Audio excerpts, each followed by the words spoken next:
Trump প্রশাসনের সঙ্গে তারেক রহমানের ভার্চুয়াল বৈঠক।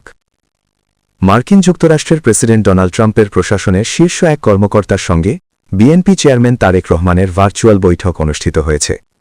আজ শুক্রবার বাংলাদেশ সময় সকাল ৯টার দিকে এই বৈঠক অনুষ্ঠিত হয়। এতে বাংলাদেশ যুক্তরাষ্ট্র বাণিজ্য আলোচনার নানা দিক উঠে আসে। বিএনপি চেয়ারম্যানের প্রেস সচিব সালেহ শিবলীর বরাত দিয়ে দলটির ভেরিফাইড ফেসবুক পেজে এই তথ্য জানানো হয়েছে। বিএনপি চেয়ারম্যানের প্রেস সচিব সালেহ শিবলীর বরাত দিয়ে দলটির ভেরিফাইড ফেসবুক পেজে এই তথ্য জানানো হয়েছে। বিএনপি জানিয়েছে, আজ শুক্রবার সকাল ৯টায় ট্রাম্প প্রশাসনের বাণিজ্য প্রতিনিধি দলের সঙ্গে বৈঠক করেন তারেক রহমান। গুলশানে নিজ বাসা থেকে বৈঠকে ভার্চুয়ালি অংশ নেন তারেক রহমান।